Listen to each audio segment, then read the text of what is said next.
Now back to our interview with the Friars. Well, Brother Leo and Brother John Therese, you've made many segments for us so far on Life on the Rock. It's your first time to be in the interview part of the show. Brother John, I wanted to start with you. You had a big year this year in the community. Tell us about that. I did this year. I made my perpetual vows on August 11th. And for me personally, that was just a great joy and excitement to really just commit myself to this life and really have that direction and peace. It's just been something I've been looking forward to for a long time. And so I think that was just a great, just being around the community, just my family, they were there. And just all the love and support of all the mail that I got, of realizing how many people are praying, you know, for our community and just the mission of EWTN. And just, that's a powerful witness. And so for me, that was just a great joy and blessing in my life. So. And you mentioned to me before about your first Christmas here. I remember my first Christmas too, not distinctly, but just how the sisters would always make a big deal out of it with the singing and everything. Tell us about your first Christmas in the community. Well, the first Christmas, I didn't know how I'd feel because you're away from home. And for me personally, growing up, Christmas is a time where we all get together, go to Mass, you know, and it's a time of just a great celebration. But for me, being in the community, it was just a very, it just felt very natural to celebrate Christmas with the Friars. Right. And that was something I greatly enjoy, and just the coming together, you know, whenever our brothers from seminary come down and are there with us. And just even just, you know, the day before when we get everything ready, setting up the chapel and all that, it's just a great, you know, just a great blessing. Yeah, I guess looking back on it for me, I just remember, I guess thinking about it now, is that, you know, how rich the liturgy, the Mass, the Christmas Mass, the octave can be, you know, with the music and the beauty and the flowers and the celebration and everything, how much that can really enrich your whole experience of Christmas. It is. Maybe coming in, we're thinking just about presents and all that kind of stuff. I do remember my first Mass, Christmas Mass. I believe you were the main celebrant, and I was the cross book bearer. But I just remember there was, you know, it was a midnight Mass, and there was just all this incense, and it was just a great celebration. And I just remember just the way everything was lit up.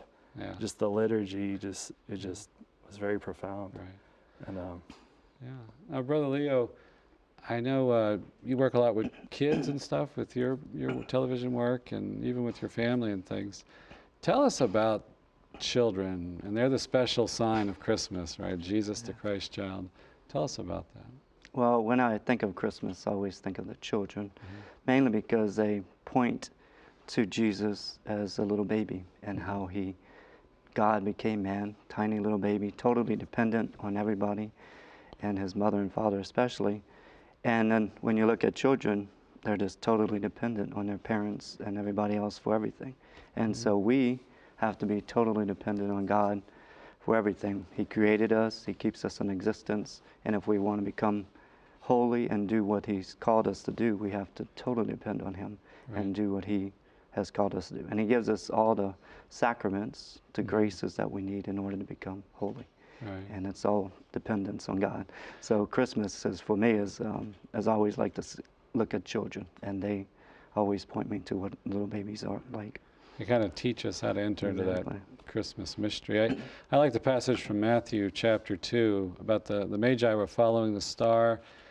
They came, it stopped over the place where the child was, and they were overjoyed at seeing the star, and on entering the house, they saw the child with Mary, his mother.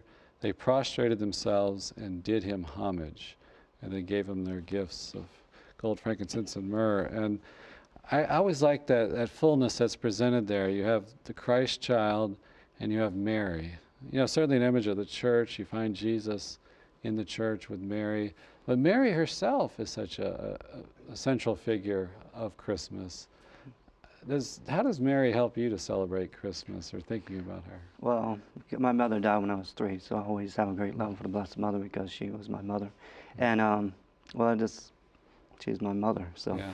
like a Yeah. child going Yeah. to your Yeah. mother, Yeah. and at Christmas time it's even more because she gives me everything I need. So, Right, right. Yeah, there's something very comforting about, I don't know, Brother John, you mentioned it, Christmas and family and how important that is. And there we have the Holy Family. Mary's at the heart of that family as the mother of the family.